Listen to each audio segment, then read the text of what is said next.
sebelumnya perkenalkan, kami dari kelompok 2 ingin mempresentasikan tentang materi kami, yaitu keadaan Madinah sebelum dan sesudah kedatangan Rasulullah. Yang pertama, diawali dengan latar belakang Rasulullah. Secara singkat, Rasulullah lahir pada tahun 12 Rabiul Awal yang biasa kita kenal sebagai tahun gajah.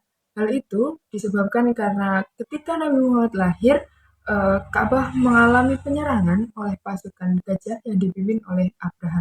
Selanjutnya pada saat Nabi Muhammad lahir dalam keadaan yatim di mana beliau ditinggal oleh ayahnya ketika Nabi Muhammad sedang dalam kandungan.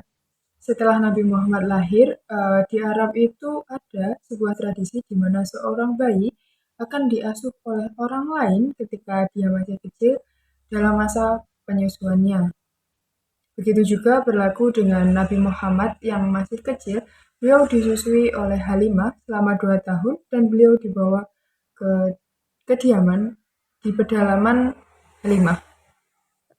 Setelah masa penyusuan, yaitu selama kurang lebih 2 tahun, Halimah ingin mengembalikan Nabi Muhammad kepada ibunya di Mekah. Namun ibunya ini menolak karena ibunya ingin Nabi Muhammad itu perkembangannya lebih matang. Makanya dikembalikan lagi kepada Halimah. Jadi total pengasuhan Halimah kepada Nabi Muhammad itu selama kurang lebih 5 sampai 6 tahun. Setelah kembali ke Mekah, Nabi Muhammad itu mulai mengembala kambing untuk mendapatkan pemasukan atau mendapatkan upah. Namun pada saat menggembala kambing itu, Nabi Muhammad merasa upah yang didapatnya itu tidak cukup untuk memenuhi kebutuhan sehari-hari, sehingga beliau mulai melakukan perdagangan. Karena kemahiran beliau dalam berdagang, beliau diberi gelar Al-Amin atau seseorang yang mudah dipercaya, di mana pada saat melakukan perdagangan Nabi Muhammad tidak pernah mengurangi atau berbohong tentang apa yang dia jual, seperti itu. Maka dari itu, Nabi Muhammad diperkenalkan kepada Khadijah bin Khalid untuk melakukan perdagangan ke Syam, ke negeri Syam. Nabi Muhammad menerima tawaran tersebut dan mereka melakukan uh, perdagangan ke negeri Syam. Selama perdagangan di negeri Syam, Khadijah menerima keuntungan yang lebih besar daripada tahun-tahun sebelumnya, sehingga itu menjadi salah satu pemicu timbulnya perasaan antara Khadijah bin Khalid kepada Nabi Muhammad. Selanjutnya, Khadijah meminta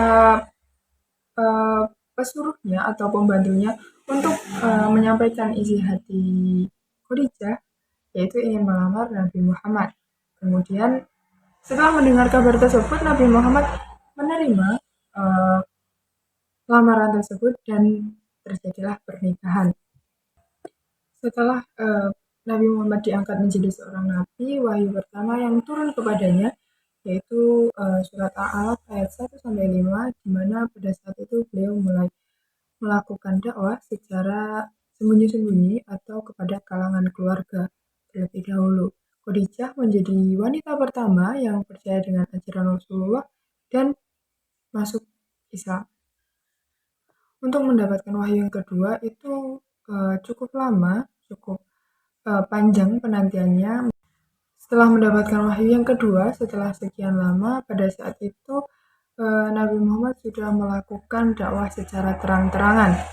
Dan hal tersebut ditentang oleh masyarakat kafir Quraisy yang ada di Mekah, dan Nabi Muhammad mendapatkan banyak hinaan serta serangan dari kaum kafir Quraisy yang menentang agama Islam.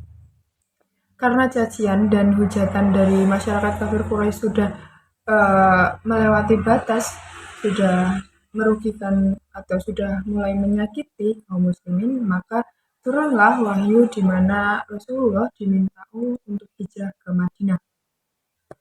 Mengetahui Rasulullah ingin hijrah ke Madinah, kaum kafir Quraisy itu tidak terima atau takut karena mereka takut Rasulullah itu membangun sebuah negara yang besar di bawah kepemimpinannya, sehingga mereka membuat siasat untuk membunuh Nabi Muhammad.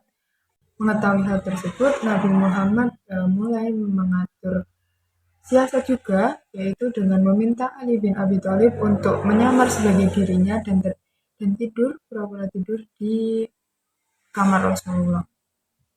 Setelah hal tersebut, mulai berjalanlah eh, Rasulullah dan Abu Bakar menuju ke Madinah.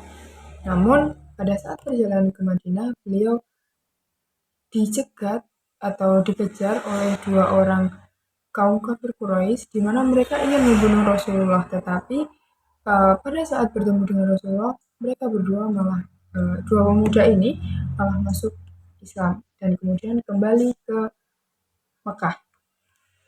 Sesampainya di Madinah, Rasulullah disambut dengan gembira oleh masyarakat Madinah. Kemudian mereka meminta Rasulullah untuk tinggal atau untuk singgah di salah satu rumah mereka. Tetapi Rasulullah menjawab, dia akan singgah di mana untanya itu berhenti. Kemudian unta tersebut berhenti di rumah atau di depan rumah salah satu orang Madinah, yaitu Ayub. Strategi yang digunakan Rasulullah dalam menyampaikan dakwahnya. Rasulullah menggunakan berbagai strategi yang bijaksana dan efektif dalam menyampaikan dakwahnya kepada masyarakat pada masanya. Dakwah Rasulullah adalah dakwah yang paling sukses pada masanya. Hanya dalam kurang 23 tahun, Nabi Muhammad telah berhasil menggunakan tatanan masyarakat yang sebelumnya dikatakan jahiliyah menjadi masyarakat yang berkeadaan berdasarkan nilai-nilai ajaran Islam. Strategi yang digunakan Rasulullah dalam menyampaikan dakwahnya. Satu, yaitu kesepakatan dengan suku Madinah. Setelah hijrah ke Madinah, Nabi membuat kesepakatan dengan suku-suku Arab di Madinah, termasuk suku As dan Khazraj, serta suku Yahudi. Kesepakatan ini dikenal sebagai Perjanjian Madinah atau Piagam Madinah. 2. Pembangunan komunitas Muslim. Nabi membentuk komunitas Muslim yang kuat di Madinah dengan membangun masjid sebagai pusat kegiatan keagamaan dan sosial. 3. Dakwah melalui perilaku dan etika. Nabi menunjukkan teladanan yang baik dalam kehidupan sehari-harinya. 4. Penyebaran ajaran Islam melalui dakwah langsung. Nabi secara aktif menyebarkan ajaran Islam dengan berbicara kepada orang-orang baik secara individu maupun dalam kelompok. 5. Hubungan dengan suku-suku lain. Nabi menjalani hubungan dengan suku-suku Arab di sekitar Madinah, baik melalui perjanjian damai maupun melalui perkawinan. 6. Perjanjian yang dijalankan dengan kebijaksanaan. Ketika menghadapi tantangan dari musuh-musuh Islam, Nabi menggunakan kebijaksanaan dalam strategi perang. 7. Pembentukan negara Islam. Nabi tidak hanya seorang pemimpin spiritual, tetapi juga seorang pemimpin politik. Dia membentuk negara Islam di Madinah yang berfungsi sebagai basis untuk menyebarkan ajaran Islam dan memperkuat komunitas Islam. Hasil dakwah Rasulullah di Madinah. Dakwah Rasulullah SAW di Madinah memiliki pengaruh yang besar dan mengubah masyarakat secara signifikan. Di Madinah, Rasulullah mendirikan negara Islam yang dikenal dengan Madinah Munawwarah atau Yathrib. Pendirian negara ini membawa transformasi besar dalam struktur politik dan sosial, serta memberikan dasar bagi negara Islam sebagai entitas politik dan sosial. Hasil dakwah Nabi Muhammad SAW di Madinah. 1. Pembentukan negara Islam. Dakwah di Madinah membawa pada pembentukan negara Islam pertama, yaitu negara Madinah. 2. Peningkatan jumlah pengikut. Dakwah Rasulullah di Madinah menyebabkan banyak orang Madinah memeluk Islam. 3. Pembentukan komunitas Muslim yang kuat.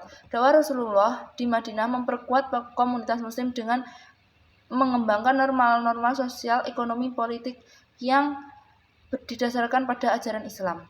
4. Pengaturan hubungan sosial. Dakwah Rasulullah membawa pada pembentukan perjanjian Madinah yang mengatur hubungan antara Muslim dan non-Muslim di Madinah. 5. Pertumbuhan dan perkembangan Islam. Di Madinah, memungkinkan Islam berkembang dan memperkuat posisinya sebagai agama yang diakui di wilayah Arab. 6. Perlawanan terhadap penindasan dan kekerasan. Dakwah Rasulullah di Madinah memberikan alternatif bagi orang-orang yang menderita penindasan di Mekah. Beliau membawa pesan keadilan, kedamaian, dan persaudaraan yang memberikan harapan bagi orang yang berjuang melawan ketidakadilan sosial dan politik. 7. Peningkatan pengaruh Islam dalam urusan sosial dan politik. Dakwah Rasulullah di Madinah memberikan dasar bagi Islam untuk menjadi ajaran yang berpengaruh dalam urusan sosial politik. Prinsip-prinsip keadilan, persamaan, dan kemanusiaan yang ditekankan oleh Islam membentuk dasar bagi tatanan kehidupan masyarakat yang lebih adil dan beradab.